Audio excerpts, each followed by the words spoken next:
ਸ਼੍ਰੋਮਣੀ ਗੁਰਦੁਆਰਾ ਪ੍ਰਬੰਧਕ committee ਦੀ ਇੱਕ ਘਿਨਾਉਣੀ ਕਰਤੂਤ ਜਿਹੜੀ ਤੁਹਾਡੇ ਸਾਹਮਣੇ ਲੈ ਕੇ ਆਉਣ ਲੱਗਾ। ਮੌਕੇ ਦੇ ਉੱਤੇ ਇੱਕ ਜਾਂਚ ਕਮੇਟੀ ਜਿਹੜੀ ਬਣਾਈ ਜਾਂਦੀ ਹੈ ਗੂੰਗੇ ਬੋਲੇ ਤੇ ਅੰਨਿਆਂ ਦੀ।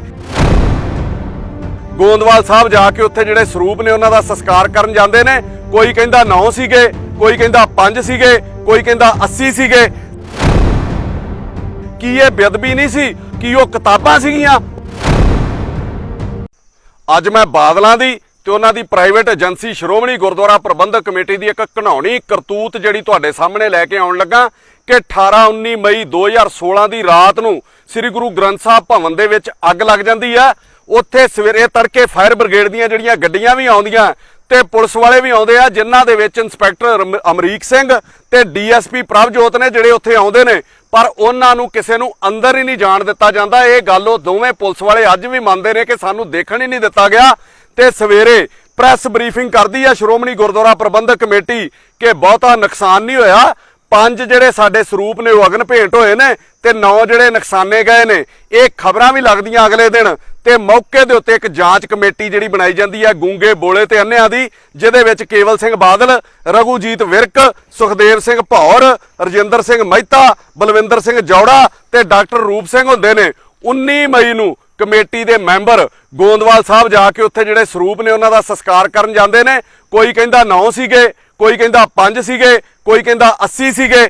ਸੰਸਕਾਰ ਕਰਨ ਤੋਂ ਪਹਿਲਾਂ ਇੱਕ ਗੱਲ ਜ਼ਰੂਰੀ ਹੈ ਕਿ ਅਰਦਾਸ ਤੇ ਪਛਤਾਤਾਪ ਜਿਹੜਾ ਕਰਨਾ ਹੁੰਦਾ ਉਹ ਕੁਝ ਵੀ ਨਹੀਂ ਕੀਤਾ ਗਿਆ ਉੱਥੇ, ਤੇ ਕਿਤੇ ਰਿਕਾਰਡ 'ਚ ਦਰਜ ਨਹੀਂ ਹੈ। ਕੋਈ ਮਤਾ ਪਾਸ ਨਹੀਂ ਕੀਤਾ ਗਿਆ, ਕੋਈ ਸੋਗ ਮਤਾ ਪਾਸ ਨਹੀਂ ਕੀਤਾ ਗਿਆ। ਕੀ ਇਹ ਬੇਅਦਬੀ ਨਹੀਂ ਸੀ? ਕੀ ਉਹ ਕਿਤਾਬਾਂ ਸੀਗੀਆਂ? ਉਹ ਗੁਰੂ ਗ੍ਰੰਥ ਸਾਹਿਬ ਮਹਾਰਾਜ ਦੇ ਸਰੂਪ ਸੀਗੇ ਜਿਨ੍ਹਾਂ ਨੇ ਉਹਨਾਂ ਇਸੇ ਤਰੀਕੇ ਬਿਨਾਂ ਪਛਤਾਤਾਪ ਕੀਤਿਆਂ, ਬਿਨਾਂ ਅਰਦਾਸ ਕੀਤਿਆਂ ਤੇ ਉੱਥੇ ਜਾ ਕੇ ਜਿਹੜਾ ਉੱਥੇ ਸੰਸਕਾਰ ਕਰ ਆਏ। ਜਦ ਕਿ ਗੋਇੰਦਵਾਲ ਸਾਹਿਬ ਕੋਈ ਵੀ ਮਹਾਰਾਜ ਦਾ ਸਰੂਪ ਭਾਵੇਂ ਕਿਸੇ ਦੇ ਘਰੋਂ ਆਉਂਦਾ, ਜਿਹਦਾ ਨੁਕਸਾਨ ਹੋ ਜਾਂਦਾ, ਕੋਈ ਅੱਗ ਨਾਲ ਕਿਸੇ ਤਰੀਕੇ ਵੀ ਚਾਹੇ ਬਿਰਧ ਹੋ ਜਾਂਦਾ, ਉਹਦਾ ਇੱਕ ਐਂਟਰੀ ਰਜਿਸਟਰ ਬਣਿਆ ਹੋਇਆ ਜਿਹੜਾ ਉਹਦੇ ਵਿੱਚ ਦਰਜ ਕਰਨਾ ਹੁੰਦਾ ਵੀ ਕਿੱਥੋਂ ਆਇਆ, ਕਿਉਂਕਿ ਅਗਲੇ ਨੇ ਫਿਰ ਲੈਣਾ ਹੁੰਦਾ। ਕਿਤੇ ਕੁਝ ਵੀ ਦਰਜ ਨਹੀਂ ਕੀਤਾ ਜਾਂਦਾ। ਤੇ 26 ਮਈ 2016 ਨੂੰ ਇਹਨਾਂ ਚੋਰਾਂ ਦੀ ਕਮੇਟੀ ਇੱਕ ਰਿਪੋਰਟ ਦਿੰਦੀ ਹੈ 7 ਦਿਨਾਂ ਦੇ ਵਿੱਚ ਹੀ, ਜਿਹਦੇ ਵਿੱਚ ਗੁਰੂ ਗ੍ਰੰਥ ਸਾਹਿਬ ਦਾ ਜਿਹੜਾ ਨੁਕਸਾਨ ਹੋਏ ਦਾ ਕੋਈ ਜ਼ਿਕਰ ਨਹੀਂ ਹੁੰਦਾ, ਕੋਈ ਸ਼ੋਕ ਮਤੇ ਦੀ ਗੱਲ ਨਹੀਂ ਹੁੰਦੀ, ਕੋਈ ਕਮੇਟੀ ਉੱਤੇ ਪਛਤਾਤਾਪ ਨਹੀਂ ਕਰਦੀ। ਸਿਰਫ ਉਹਦੇ ਵਿੱਚ ਜ਼ਿਕਰ ਕੀਤਾ ਜਾਂਦਾ ਕਿ ਜਿਹੜਾ ਗੁਰੂ ਗ੍ਰੰਥ ਸਾਹਿਬ ਭਵਨ ਬਣਨਾ, ਇਹਦੀ ਬਿਲਡਿੰਗ ਬਣਨੀ ਹੈ, ਉਹਦੀ ਉਸਾਰੀ ਦਾ ਜਿਹੜਾ ਮਤਾ ਪਾਸ ਕਰ ਦਿੱਤਾ ਜਾਂਦਾ, ਕਿਉਂਕਿ ਉਹਦੀ ਬਿਲਡਿੰਗ ਦੇ ਵਿੱਚੋਂ ਇਹਨਾਂ ਨੂੰ ਪੈਸੇ ਆਉਣੇ ਸੀਗੇ। ਦੂਜਾ ਤੇ ਇਹਨਾਂ ਦਾ ਕਿਸੇ ਨਾਲ ਥੋਹ ਵਾਸਤਾ ਹੀ ਨਹੀਂ ਸੀਗਾ। ਮੈਂ ਕਮੇਟੀ ਦੇ ਮੈਂਬਰ ਜਿਹੜੇ ਸੀਗੇ ਉਹਨਾਂ ਦੇ ਬਾਰੇ ਇਹ ਸ਼ਬਦ ਜ਼ਰੂਰ ਕਹੂੰਗਾ ਕਿ ਆਪਣਾ ਜ਼ਮੀਰ ਹਲੂਣੋ ਕਿ ਇਹ ਬਾਦਲੋं की दलाली नहीं आसान, जो तुसी करते हो ना कि ये बादलों की दलाली नहीं आसान, बस इतना समझ लीजिए एक थूक का दरिया है और चाट के जाना है। कारण की सीगा? पर्दा क्यों पाया गया? क्योंकि 2015 ਦੇ ਵਿੱਚ ਇੱਕ ਪਹਿਲਾਂ ਹੀ ਬੇਅਦਬੀ ਹੋਈ ਸੀ ਬੁਰਜ ਜਵਾਹਰ ਸਿੰਘ ਵਾਲਾ ਤੇ ਬਰਗਾੜੀ ਦੇ ਵਿੱਚ, ਜਿਹੜੀ ਪਹਿਲਾਂ ਹੀ ਬਾਦਲਾਂ ਦੇ ਮੱਥੇ ਮੜੀ ਹੋਈ ਸੀ ਇਹਨਾਂ ਦੀ ਸਰਕਾਰ 'ਚ ਤੇ ਇਹਨਾਂ ਵੱਲੋਂ ਕਰਾਈ ਗਈ ਸੀ। ਅਕਾਲੀ ਦਲ ਬਿਲਕੁਲ ਬੈਕਫੁੱਟ ਤੇ ਸੀਗਾ ਤੇ ਅੱਗੋਂ 6 ਮਹੀਨਿਆਂ ਨੂੰ 2017 ਦੇ ਵਿੱਚ ਜਿਹੜੀਆਂ ਚੋਣਾਂ ਆਉਣ ਵਾਲੀਆਂ ਸੀਗੀਆਂ ਤੇ ਇਹਨਾਂ ਲੋਕਾਂ ਨੂੰ ਦੱਸਣਾ ਵੀ ਜ਼ਰੂਰੀ ਨਹੀਂ ਸਮਝਿਆ ਕਿ ਇੰਨੇ ਮਹਾਰਾਜ ਦੇ ਸਰੂਪਾਂ ਦਾ ਜਿਹੜਾ ਨੁਕਸਾਨ ਹੋ ਗਿਆ। ਪਰ ਮੈਂ ਫਿਰ ਕਹਿਣਾ ਕਿ ਬੱਕਰੇ ਦੀ ਮਾਂ ਕਦ ਤੱਕ ਖੈਰ ਮਨਾਉਂਦੀ, ਹੁਣ ਤੇ ਸਾਹਮਣੇ ਆ ਗਿਆ।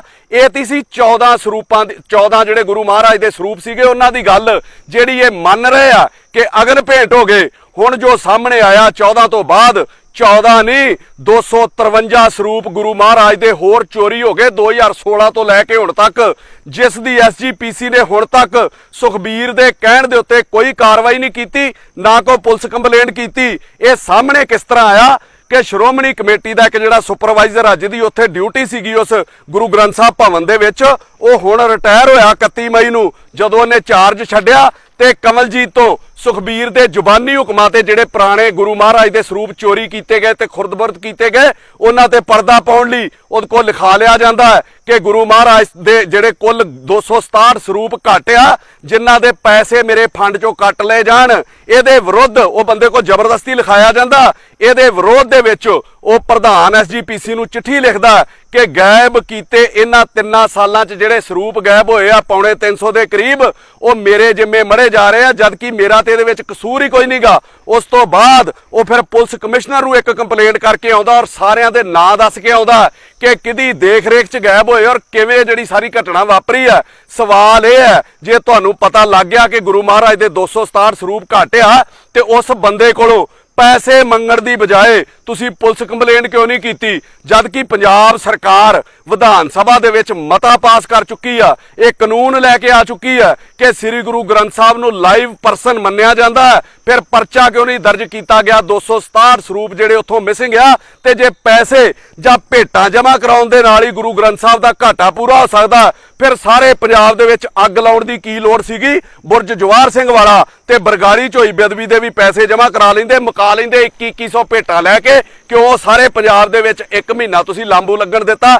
ਇਹਦੇ ਨਾਲ ਮੈਂ ਕਮਲਜੀਤ ਜਿਹੜਾ ਰਿਟਾਇਰ ਹੋਇਆ ਉਹਨੂੰ ਵੀ ਪੁੱਛਣਾ ਚਾਹਣਾ ਕਿ ਤੇਰਾ ਜ਼ਮੀਰ ਹੁਣ ਜਾਗਿਆ? ਇੰਨੇ ਸਾਲਾਂ ਬਾਅਦ 80 ਹਜ਼ਾਰ ਰੁਪਈਆ ਤੋਂ ਤਨਖਾਹ ਲੈਂਦਾ ਰਿਹਾ, ਲੱਖਾਂ ਰੁਪਈਆ ਤੋਂ ਹੁਣ ਲਾਸਟ 'ਚ ਬੈਨੀਫਿਟ ਆਪਣੇ ਜਿਹੜੇ ਲੈਣੇ ਸੀਗੇ, ਜਦੋਂ ਤਨਖਾਹ ਲੈਂਦਾ ਸੀ ਗੁਰੂ ਮਹਾਰਾਜ ਦੇ ਘਰੋਂ ਤੇਰਾ ਟੱਬਰ ਪਲਦਾ ਸੀਗਾ, ਉਦੋਂ ਤੇਰਾ ਜ਼ਮੀਰ ਕਿੱਥੇ ਸੀਗਾ? ਅੱਜ ਕਿਉਂ ਤੂੰ ਕੰਪਲੇਂਟ ਕਰਨ ਗਿਆ? ਜਾਂ ਤੇ ਆਪਣੇ ਪੈਸਿਆਂ ਲਈ ਕਰਨ ਗਿਆ, ਤੇ ਜਾਂ ਤੈਨੂੰ ਇਹ ਸੀਗਾ ਕਿ ਸੰਗਤ ਨੇ ਮਾਫ ਨਹੀਂ ਕਰਨਾ, ਸਾਰੀ ਬਿਪਤਾ ਤੇਰੇ ਗੱਲ ਨਾ ਮੜੀ ਜਾਵੇ 267 ਗੁਰੂ ਮਹਾਰਾਜ ਦੇ ਸਰੂਪਾਂ ਦੀ, ਤੇ ਤਾਂ ਤੂੰ ਉੱਥੇ ਕੰਪਲੇਂਟ ਦਾ ਆਪਣੀ ਲਿਖਾ ਕੇ ਆਇਆ ਵਾ। ਮੈਂ ਤੇ ਪੁਲਿਸ ਪ੍ਰਸ਼ਾਸਨ ਨੂੰ ਕਹਿਣਾ ਕਿ ਸਭ ਤੋਂ ਪਹਿਲਾਂ ਇਸ ਬੰਦੇ ਦੇ ਉੱਤੇ ਪਰਚਾ ਦਰਜ ਕਰਨਾ ਚਾਹੀਦਾ। ਇਹਨੇ ਵੀ ਆਪਣੀ ਡਿਊਟੀ 'ਚ ਕੁਤਾਹੀ ਕੀਤੀ ਆ, ਕਿਹਦੇ ਕਹਿਣ ਦੇ ਉੱਤੇ ਭੇਜੇ ਆ। ਇੱਥੇ ਮੈਂ ਵੀ ਦੱਸ ਦਿਆਂ ਕਿ ਜਿਸ ਕੰਮ ਲਈ ਕੱਲਾ ਕਮਲਜੀਤ ਸਿੰਘ ਨੂੰ ਦੋਸ਼ੀ ਠਹਿਰਾਇਆ ਜਾ ਰਿਹਾ, ਹਰ ਸਾਲ SGPC ਦਾ ਇੱਕ ਆਡਿਟ ਹੁੰਦਾ, ਹਰ ਚੀਜ਼ ਉੱਥੇ ਗਿਣੀ ਜਾਂਦੀ ਆ, ਕੱਲੀ ਚੀਜ਼ ਦੀ ਗਿਣਤੀ ਹੁੰਦੀ ਆ ਹਰ ਸਾਲ। ਇਹਦੇ ਨਾਲ ਹਰ 3 ਮਹੀਨੇ ਬਾਅਦ ਇੱਕ ਇੰਟਰਨਲ ਆਡਿਟ ਹੁੰਦਾ, ਜਿਹਦੇ ਵਿੱਚ ਹਰ ਚੀਜ਼ ਦੀ ਪੈਰਵਾਈ ਕੀਤੀ ਜਾਂਦੀ, ਹਰ ਚੀਜ਼ ਤੇ ਦੇਖ-ਰੇਖ ਕੀਤੀ ਜਾਂਦੀ ਆ।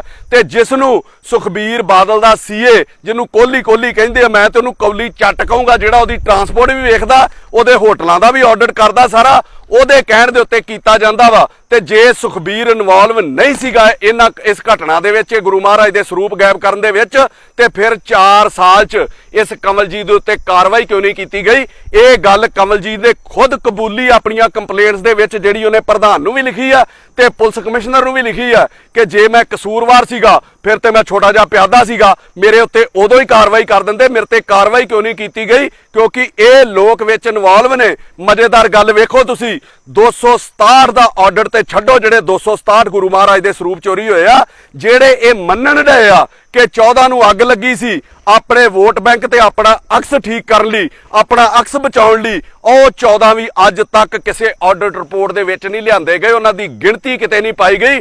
ਹੁਣ ਜਾਂਚ ਕਰਨ ਵਾਲੀ ਗੱਲ ਇਹ ਵੀ ਆ ਕਿ ਇਹ ਸਰੂਪ ਜਿਹੜੇ ਗੁਰੂ ਮਹਾਰਾਜ ਦੇ ਚੋਰੀ ਹੋ ਕੇ ਗਏ ਕਿੱਥੇ?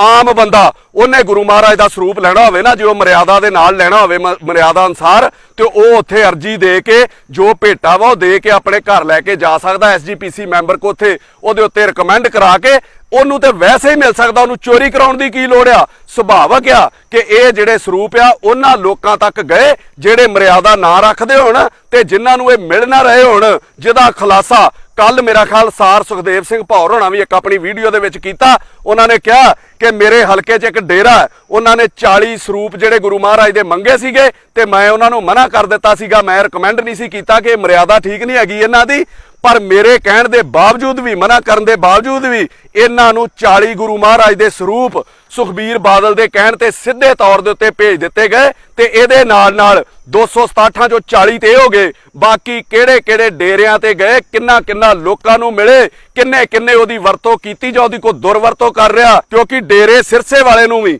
ਤੇ ਉਹਦੇ ਪੈਰੋਕਾਰਾਂ ਨੂੰ ਵੀ ਗੁਰੂ ਮਹਾਰਾਜ ਦੇ ਸਰੂਪ ਨਹੀਂ ਸੀ ਮਿਲਦੇ। ਉਸ ਨੂੰ ਮਾਫੀ ਤੋਂ ਬਾਅਦ ਕਿੰਨੇ ਸਰੂਪ ਦਿੱਤੇ ਗਏ, ਕਿਹੜੀ ਉਹਦੀ ਈਨ ਮੰਨੀ ਗਈ, ਇਹਦੀ ਜਾਂਚ ਵੀ ਬਹੁਤ ਜ਼ਿਆਦਾ ਜ਼ਰੂਰੀ ਆ।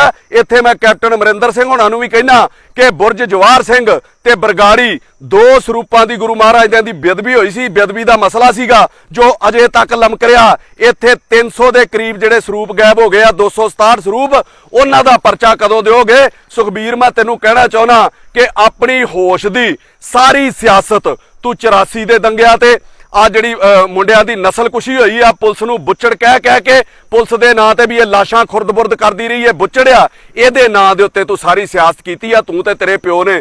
ਤੇ ਕੀ ਤੁਸੀਂ ਉਹਨਾਂ ਬੁੱਚੜਾਂ ਤੋਂ ਘੱਟ ਜੇ? ਉਹਨਾਂ ਤੇ ਇਨਸਾਨਾਂ ਦੀਆਂ ਲਾਸ਼ਾਂ ਖੁਰਦ-ਬੁਰਦ ਕੀਤੀਆਂ, ਤੁਸੀਂ ਤੇ ਗੁਰੂ ਸਾਹਿਬ ਦੇ ਸਰੂਪ ਹੀ ਖੁਰਦ-ਬੁਰਦ ਕਰ ਦਿੱਤੇ, ਜਿਨ੍ਹਾਂ ਦਾ ਅਜੇ ਤੱਕ ਪਤਾ ਹੀ ਨਹੀਂ ਲੱਗਣ ਡਿਆ। ਤੇ ਹੁਣ ਜਦੋਂ ਇਹ ਗੱਲ ਖੁੱਲੀ ਆ, ਇਹ ਰੌਲਾ ਪਿਆ, 30 ਜੂਨ ਨੂੰ ਦੁਬਾਰਾ ਕਮੇਟੀ ਬਣਾ ਦਿੱਤੀ ਗਈ, ਇਹਦੀ ਜਾਂਚ ਕਰੂਗੀ। ਪਹਿਲੀ ਕਮੇਟੀ ਨੇ ਕੁਝ ਨਹੀਂ ਕੀਤਾ, ਉਹਦੀ ਕੋਈ ਰਿਪੋਰਟ ਨਹੀਂ ਆਈ, ਉਦੋਂ ਕੋਈ ਪਰਚਾ ਦਰਜ ਨਹੀਂ ਹੋਇਆ। ਆ 30 ਜੂਨ ਨੂੰ ਆ ਜਿਹੜੀ 3-4 ਦਿਨ ਪਹਿਲਾਂ ਫਿਰ ਕਮੇਟੀ ਬਣਾ ਦਿੱਤੀ ਆ। ਪਹਿਲੀ ਗੱਲ ਤੇ ਕਿ ਚੋਰ ਆਪਣੀ ਜਾਂਚ ਆਪ ਹੀ ਕਰੂਗਾ? ਪਹਿਲਾਂ ਮੈਨੂੰ ਇਹ ਦੱਸੋ ਕਿ 19 ਮਈ 2016 ਨੂੰ ਕਮੇਟੀ ਬਣੀ ਸੀ, ਉੱਥੋਂ ਉਦੋਂ ਦੀ ਸੀਸੀਟੀਵੀ ਫੁਟੇਜ ਕੀ ਉਹਦੀ ਫੋਰੈਂਸਿਕ ਜਾਂਚ ਕਰਾਈ ਗਈ ਵੀ ਅੱਗ ਕਿਹੜੇ ਕਾਰਨਾਂ ਕਰਕੇ ਲੱਗੀ, ਕਿਉਂ ਹੋਇਆ? ਉੱਥੇ ਤੇ ਅੱਜ ਤੱਕ ਕੁਝ ਨਹੀਂ ਕੀਤਾ ਗਿਆ। ਹੁਣ ਨਵੀਂ ਕਮੇਟੀ ਤੁਹਾਡੀ ਕੀ ਕਰੂਗੀ? ਆਪਣੀਆਂ ਕਾਲੀਆਂ ਕਰਤੂਤਾਂ ਤੇ ਪਰਦੇ ਪਾਉਣ ਲਈ ਤੁਸੀਂ ਆਪੋ ਆਪਣੀਆਂ ਕਮੇਟੀਆਂ ਬਣਾ ਕੇ ਆਪਣੇ ਆਪ ਨੂੰ ਕਲੀਨ ਚਿੱਟ ਦਿੰਦੇ ਹੋ ਤੇ ਜਾਂ ਇਹਨਾਂ ਨੂੰ ਠੰਡੇ ਬਸਤੇ 'ਚ ਪਾ ਦਿੰਦੇ ਹੋ। ਰਿਜ਼ਲਟ ਕਦੀ ਵੀ ਕਿਸੇ ਕਮੇਟੀ ਦਾ ਕੁਝ ਨਹੀਂ ਆਇਆ। ਮੈਂ ਉਂਗਲਾਂ ਤੇ ਗਿਣਾ ਦਿੰਦਾ ਤੁਹਾਨੂੰ। ਇੱਕ ਬੀਬੀ ਪਾਕਿਸਤਾਨ ਰਹਿ ਗਈ ਸੀਗੀ, ਉਹਦੇ ਤੇ ਕਮੇਟੀ ਬਣੀ, ਉਹਦਾ ਕੀ ਬਣਿਆ ਅੱਜ ਤੱਕ? ਮੈਂ ਘਿਓ ਦਾ ਘਪਲਾ ਕੱਢਿਆ ਸੀ, ਉੱਤੇ ਕਮੇਟੀ ਬਣੀ, ਉਹਦਾ ਕੀ ਬਣਿਆ ਅੱਜ ਤੱਕ? ਮੈਂ ਟੈਂਟ ਦਾ ਘਪਲਾ ਕੱਢਿਆ ਸੀ ਜਿਸ 'ਚ 12-13 ਕਰੋੜ ਰੁਪਈਆ ਖਾ ਗਏ, ਉਹਦਾ ਕੀ ਬਣਿਆ ਉਸ ਕਮੇਟੀ ਦਾ? ਨੰਬਰ 4, ਖੰਡ ਪਾਠ ਸਾਹਿਬ ਦੀ ਬੁਕਿੰਗ ਦੇ ਉੱਤੇ ਕਮੇਟੀ ਬਣੀ ਵੀ ਹੇਰਾ ਫੇਰੀ ਨਾਲ ਪੈਸੇ ਲੈ ਕੇ ਵਾਰੀ ਪਹਿਲਾਂ ਲਿਆ ਦਿੰਦੇ ਨੇ, ਉਹਦੀ ਕਮੇਟੀ ਬਣੀ, ਉਹਦਾ ਕੀ ਬਣਿਆ ਅੱਜ ਤੱਕ? ਨੰਬਰ 5, ਚੰਦੋਆ ਸਾਹਿਬ ਦੀ ਖਰੀਦ ਦੇ ਉੱਤੇ ਕਮੇਟੀ ਬਣੀ, ਉਹਦਾ ਕੀ ਬਣਿਆ ਅੱਜ ਤੱਕ? ਨੰਬਰ 6, ਬਠਿੰਡੇ ਤੁਸੀਂ ਕਿਸੇ ਨੂੰ ਜ਼ਮੀਨ ਸ਼ਿਫਟ ਕਰ ਦਿੱਤੀ, ਉਹਦੇ ਤੇ ਕਮੇਟੀ ਬਣੀ, ਉਹਦਾ ਕੀ ਬਣਿਆ? ਨੰਬਰ 7, ਸ਼ਹੀਦ ਬਾਬਾ ਗੁਰਬਖਸ਼ ਸਿੰਘ ਬੁੰਗਾ ਦੇ ਉੱਤੇ ਸੁਖਬੀਰ ਬਾਦਲ ਦਾ ਲਗਾਤਾਰ ਕਬਜ਼ਾ ਚੱਲਿਆ ਆ ਰਿਹਾ, ਹੋਰ ਕਿਸੇ ਨੂੰ ਉੱਥੇ ਪਾਠ ਨਹੀਂ ਕਰਾਉਣ ਦਿੱਤਾ ਜਾਂਦਾ ਤੇ ਜਦੋਂ ਸ਼ਿਕਾਇਤਾਂ ਹੋਈਆਂ ਉਹਦੇ ਤੇ ਕਮੇਟੀ ਬਣੀ, ਉਹਦਾ ਕੀ ਬਣਿਆ ਅੱਜ ਤੱਕ? ਨੰਬਰ 8, ਗੁਰੂ ਘਰਾਂ ਦੇ ਪੈਸੇ ਚੋਰੀ ਕਰਨ ਦੇ ਉੱਤੇ, ਗੋਲਕਾਂ ਦੇ ਪੈਸੇ ਚੋਰੀ ਕਰਨ ਦੇ ਉੱਤੇ ਕਈ ਕਮੇਟੀਆਂ ਬਣੀਆਂ, ਉਹਦਾ ਕੀ ਬਣਿਆ ਅੱਜ ਤੱਕ? ਨੰਬਰ 9, ਗੁਰੂ ਸਾਹਿਬ ਦੀ ਹਜ਼ੂਰੀ ਦੇ ਵਿੱਚ ਸੋਨੇ ਦੇ ਛੱਬੇ ਚੋਰੀ ਹੋ ਗਏ ਜਿਹੜੇ ਅੱਜ ਤੱਕ ਨਹੀਂ ਲੱਭੇ, ਉਹਦੇ ਤੇ ਕਮੇਟੀ ਬਣੀ, ਉਹਦਾ ਕੀ ਬਣਿਆ ਅੱਜ ਤੱਕ? ਨੰਬਰ 10, ਸੁਖਬੀਰ ਤੇਰੀ ਇੱਕ ਹੋਰ ਜਿਹੜੀ ਕਰਤੂਤ ਆ ਮੈਂ ਲੋਕਾਂ ਨੂੰ ਦੱਸਣ ਲੱਗਾ, ਜਿਹੜੀ ਅੱਗੇ ਵੀ ਕਈ ਵਾਰੀ ਅਖਬਾਰਾਂ 'ਚ ਛਪ ਚੁੱਕੀ ਆ ਕਿ 1984 ਬਲੂ ਸਟਾਰ ਆਪਰੇਸ਼ਨ ਵੇਲੇ ਸਿੱਖ ਰੈਫਰੈਂਸ ਲਾਇਬ੍ਰੇਰੀ ਦਾ ਸਾਰਾ ਸਮਾਨ ਜਿਹੜਾ ਸਰਕਾਰ ਲੈ ਗਈ ਸੀ, ਤੂੰ ਡੈਲੀਗੇਸ਼ਨ ਲੈ ਕੇ ਦੇਸ਼ ਦੇ ਗ੍ਰਹਿ ਮੰਤਰੀ ਨੂੰ ਮਿਲਿਆ ਕਿ ਸਮਾਨ ਜਿਹੜਾ ਸਾਡਾ ਸਾਨੂੰ ਵਾਪਸ ਦਿੱਤਾ ਜਾਵੇ। ਉਹ ਅੱਗੋਂ ਕਹਿੰਦੇ ਆ ਕਿ ਅਸੀਂ ਸਾਰਾ ਸਮਾਨ ਜਿਹੜਾ ਤੁਹਾਨੂੰ ਵਾਪਸ ਦੇ ਚੁੱਕੇ, ਉਹਨਾਂ ਰਿਸੀਵਿੰਗ ਤੱਕ ਵਿਖਾਈ ਆ, ਤੇ ਜੇ ਕੋਈ ਰਹਿ ਗਿਆ, ਜੇ ਨਹੀਂ ਮਿਲਿਆ, ਉਹਦੀ ਲਿਸਟ ਸਾਨੂੰ ਬਣਾ ਕੇ ਦੇ ਦਿਓ, ਉਹ ਵੀ ਅਸੀਂ ਤੁਹਾਨੂੰ ਭੇਜ ਦਿਆਂਗੇ ਜਾਂ ਲੱਭਣ ਦੀ ਕੋਸ਼ਿਸ਼ ਕਰਾਂਗੇ। ਚੋਰੋ, ਤੁਹਾਡੇ ਕੋਲ ਤੇ 1 ਸਾਲ ਦੇ ਵਿੱਚ ਉਹ ਲਿਸਟ ਨਹੀਂ ਬਣੀ, ਕਿਉਂਕਿ ਉਹ ਸਮਾਨ ਤੁਸੀਂ ਕਰੋੜਾਂ ਰੁਪਏ ਲੈ ਕੇ ਵਿਦੇਸ਼ਾਂ 'ਚ ਵੇਚ ਚੁੱਕੇ ਹੋ, ਜਿਨ੍ਹਾਂ 'ਚ ਹੱਥ ਲਿਖਤ ਸਰੂਪ, ਹੁਕਮਨਾਮੇ ਤੇ ਕਈ ਪੋਥੀਆਂ ਸ਼ਾਮਲ ਸਨ, ਤੇ ਹਰ ਵਾਰੀ ਬੜੀ ਦੁਨੀਆ ਨੇ ਰੌਲਾ ਪਾਇਆ ਤੇ ਅਖਬਾਰਾਂ 'ਚ ਛਪ ਚੁੱਕਾ। ਤੁਹਾਡੇ ਕੋਲ ਲਿਸਟ ਤੱਕ ਨਹੀਂ ਭੇਜੀ ਗਈ। ਉੱਥੇ ਕਿੱਥੇ ਆ ਕਮੇਟੀ? ਕਿਉਂ ਨਹੀਂ FIR ਦਰਜ ਕਰਾਈ ਗਈ ਜੇ ਸਮਾਨ ਗੁੰਮਿਆ ਤੇ? ਕਿਉਂਕਿ ਚੋਰ ਹੀ ਤੂੰ ਹੈ ਤੇ ਤੇਰੇ ਖਿਲਾਫ ਜਾਂਚ ਕੌਣ ਕਰੂਗਾ? ਇਹ ਜਿੰਨੇ ਕਮੇਟੀ ਤੂੰ ਆਪਣੇ ਦਲਾਲ ਬਿਠਾਏ ਆ ਨਾ, ਉਹ ਗੁਰੂ ਸਾਹਿਬ ਨੂੰ ਗੁਰੂ ਨਹੀਂ ਮੰਨਦੇ, ਉਹ ਤੈਨੂੰ ਤੇ ਤੇਰੇ ਪਿਓ ਨੂੰ ਆਪਣਾ ਗੁਰੂ ਮੰਨਦੇ ਆ। ਮੈਂ ਰੌਲਾ ਪਾਉਣਾ ਨਾ ਜਦੋਂ ਤੁਹਾਡੇ ਪਰਦੇ ਖੋਲਦਾ, ਤੁਹਾਨੂੰ ਪੀੜ ਤੇ ਬੜੀ ਹੁੰਦੀ ਆ, ਪਰ ਸੱਚ ਬੋਲਣੋਂ ਮੇਰੇ ਕੋ ਰਿਹਾ ਨਹੀਂ ਜਾਂਦਾ ਕਿ ਬੋਲਤਾ ਹੂੰ तो इल्जाम बगावत का, चुप रहूं तो बड़ी बेबसी सी होती है। मैं सुखबीर बादल ਨੂੰ ਪੁੱਛਣਾ ਚਾਹੁੰਦਾ ਕਿ ਉਹ ਬੇਅਦਬੀ ਤੇ ਬਾਹਰ ਹੋਈ ਸੀ ਜਿਹੜੀ 2 ਬਰਗਾੜੀ ਤੇ ਬੁਰਜ ਜਵਾਹਰ ਸਿੰਘ ਵਾਲਾ ਵਿਖੇ ਹੋਈ ਸੀਗੀ, ਜਿਸ ਕਰਕੇ 1 ਮਹੀਨਾ ਸਾਰਾ ਪੰਜਾਬ ਬੰਦ ਰਿਹਾ ਸੀਗਾ ਔਰ ਅੱਗ ਝੁਲਸਦੀ ਰਹੀ ਸੀ ਪੰਜਾਬ ਦੇ ਵਿੱਚ। ਇਹ ਬੇਅਦਬੀ ਤੇ ਚੋਰੀ ਤੇ SGPC ਦੇ ਅੰਦਰ ਹੋਈ ਆ, ਜਿੱਥੇ ਤੇਰਾ ਕਬਜ਼ਾ ਵਾ। ਕੀ ਹੁਣ ਵੀ ਤੂੰ ਜ਼ਿੰਮੇਵਾਰ ਹੈਗਾ ਕਿ ਨਹੀਂ ਹੈਗਾ ਬਰਗਾੜੀ ਦੇ ਉੱਤੇ? ਤੇ ਤੂੰ ਇਹ ਕਹਿੰਦਾ ਸੀਗਾ ਕਿ ਜਿੰਨੇ ਬੇਅਦਬੀ ਕਰਾਈ ਆ ਉਹਦਾ ਕੱਖ ਨਾ ਰਵੇ, ਉਹਦੇ ਪੱਲੇ ਹੀ ਕੱਖ ਨਾ ਰਵੇ, ਗੁਰੂ ਮਹਾਰਾਜ ਉਹਦਾ ਨਾਸ਼ ਹੀ ਕਰ ਦੇਣ। ਤੇ ਇਸ ਬੇਅਦਬੀ ਬਾਰੇ 267 ਜਿਹੜੇ ਗੁਰੂ ਸਾਹਿਬ ਦੇ ਸਰੂਪ ਖੁਰਦ-ਬੁਰਦ ਕੀਤੇ ਆ, ਇਹਦੇ ਬਾਰੇ ਕੀ ਕਹੇਗਾ? ਇਹਦੇ ਤੇ ਵੀ ਆਪਣੀ ਗਲਤੀ ਤੇ ਜ਼ਿੰਮੇਵਾਰੀ ਮੰਨੇਗਾ ਕਿ ਨਹੀਂ ਮੰਨੇਗਾ? ਸਾਰੇ ਸਰੂਪਾਂ ਦੇ ਉੱਤੇ ਮੈਂ ਦੱਸ ਦਵਾਂ ਨੰਬਰਿੰਗ ਹੁੰਦੀ ਆ, ਸਰੂਪ ਕਿੱਥੇ ਗਏ, ਕਿੰਨੇ ਚੋਰੀ ਕੀਤੇ, ਲੱਭਣ ਦੀ ਕੋਸ਼ਿਸ਼ ਤੱਕ ਵੀ ਨਹੀਂ ਕੀਤੀ ਤੁਸੀਂ। ਨਹੀਂ ਤੇ ਮੈਂ ਤੈਨੂੰ ਕਹਿਣਾ ਗਲਤੀ ਮੰਨ ਆਪਣੀ। ਜੇ ਆਪਣੀ ਗਲਤੀ ਨਹੀਂ ਨਾ ਮੰਨਣੀ ਤੇ ਬਾਬਾ ਬੁੱਲੇ ਸ਼ਾਹ ਦੀਆਂ ਲੈਣਾ ਯਾਦ ਰੱਖੀ, ਗੁਰੂ ਸਾਹਿਬ ਨਾਲ ਧੋਖਾ ਕਰਨ ਵਾਲਿਆ, ਗੁਰੂ ਸਾਹਿਬ ਦੇ ਸਰੂਪ ਖੁਰਦ-ਬੁਰਦ ਕਰਨ ਵਾਲਿਆ, ਕਿ ਸੁਖਬੀਰ ਚਾਦਰ ਮੈਲੀ ਤੇ ਸਾਬਣ ਥੋੜਾ, ਬੈਠ ਕਿਨਾਰੇ ਧੋਵੇਂਗਾ, ਦਾਗ ਨਹੀਂ ਛੁੱਟਣੇ ਪਾਪਾਂ ਵਾਲੇ, ਧੋਵੇਂਗਾ ਫਿਰ ਰੋਵੇਂਗਾ।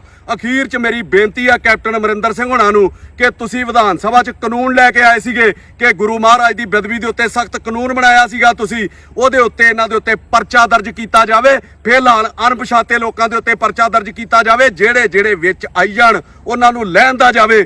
ਨਹੀਂ, ਜੇ ਤੁਸੀਂ ਪਰਚਾ ਨਹੀਂ ਦਰਜ ਕਰਨਾ ਚਾਹੁੰਦੇ ਤੇ ਇਹਦੀ ਜਾਂਚ ਕੁੰਵਰ ਵਿਜੇ ਪ੍ਰਤਾਪ ਦੇ ਨਾਲ ਹੀ, ਪਹਿਲੀਆਂ ਜਾਂਚਾਂ ਦੇ ਨਾਲ ਹੀ ਅਟੈਚ ਕਰ ਦਿਓ। ਔਰ ਮੈਂ ਫਿਰ ਇੱਕ ਗੱਲ ਸਪਸ਼ਟ ਕਰ ਦਿਆਂ, ਇਸ ਜਾਂਚ ਨੂੰ ਲੰਮੀ ਚਲਾਉਣ ਦੀ ਲੋੜ ਹੀ ਨਹੀਂ। ਇਹ 267 ਸਰੂਪਾਂ ਦੀ ਜਾਂਚ ਨੂੰ ਇਹਨਾਂ ਤੇ ਕਾਗਜ਼ ਕਾਲੇ ਕਰਨ ਦੀ ਲੋੜ ਨਹੀਂ। ਕੋਈ ਵੀ ਇਹਨਾਂ ਦਾ ਵੱਡਾ ਨੇਤਾ ਫੜ ਲਓ, ਕੋਈ SGPC ਦਾ ਵੱਡਾ ਨੇਤਾ ਫੜ ਲਓ, ਕੋਈ ਅਕਾਲੀ ਦਲ ਦਾ ਵੱਡਾ ਨੇਤਾ ਫੜ ਲਓ, ਕੋਈ SGPC ਦਾ ਵੱਡਾ ਅਹੁਦੇਦਾਰ ਫੜ ਲਓ, ਮੁੱਦੇ ਕਰਕੇ ਇਹਨਾਂ ਦੇ ਪਿੱਛੇ ਛਿੱਤਰ ਮਾਰੋ। 10 ਛਿੱਤਰਾਂ ਬਾਅਦ 2 ਮਿੰਟਾਂ 'ਚ ਦੱਸ ਦੇਣਗੇ ਵੀ ਸਰੂਪ ਕਿਹਨੂੰ ਦਿੱਤੇ ਆ ਤੇ ਕਿਹਦੇ ਕਹਿਣ ਤੇ ਦਿੱਤੇ ਆ। ਜੇ ਤੁਸੀਂ ਨਹੀਂ ਕਰ ਸਕਦੇ ਤੇ ਸਾਨੂੰ ਇਹਨਾਂ ਦਾ ਕੋਈ ਬੰਦਾ 5 ਮਿੰਟ ਸਾਡੇ ਹਵਾਲੇ ਕਰ ਦਿਓ, ਜਿੰਦਾ ਆਊਗਾ ਬਾਹਰ 5 ਮਿੰਟਾਂ 'ਚ ਤੁਹਾਨੂੰ ਬਕਾ ਕੇ ਦੱਸ ਦਿਆਂਗੇ ਕਿ ਕਿੱਥੇ ਭੇਜੇ, ਕਿਹੜੇ ਡੇਰਿਆਂ ਦੇ ਉੱਤੇ ਸਰੂਪ ਭੇਜਦੇ ਰਹੇ ਆ, ਕਿਹੜੇ ਪੰਥ ਦੋਖੀਆਂ ਨੂੰ ਸਰੂਪ ਭੇਜਦੇ ਰਹੇ ਆ। ਔਰ ਮੈਂ ਤੁਹਾਨੂੰ ਕਹਿਣਾ ਕੈਪਟਨ ਸਾਹਿਬ, ਕਿ ਗੁਰੂ ਦਾ ਸਿੱਖ ਹੋਣ ਦੀ ਜ਼ਿੰਮੇਵਾਰੀ ਨਿਭਾਓ। ਛੇਵੇਂ ਪਾਤਸ਼ਾਹ ਨੇ ਤੁਹਾਨੂੰ ਆਸ਼ੀਰਵਾਦ ਦਿੱਤਾ ਸੀਗਾ, ਤੁਹਾਡੇ ਪਿੰਡ ਆ ਕੇ ਤੁਹਾਡੇ ਪਰਿਵਾਰ ਨੂੰ ਉਸ ਆਸ਼ੀਰਵਾਦ ਦੇ ਬਦਲੇ ਤਿਲ ਫੁੱਲ ਜਿਹੜਾ ਉਹ ਚੁਕਾਓ। ਇਹ ਸਾਰੇ ਸਰੂਪ ਬਰਾਮਦ ਕਰਕੇ ਦੋਸ਼ੀਆਂ ਦੇ ਉੱਤੇ ਪਰਚਾ ਦਰਜ ਕਰੋ।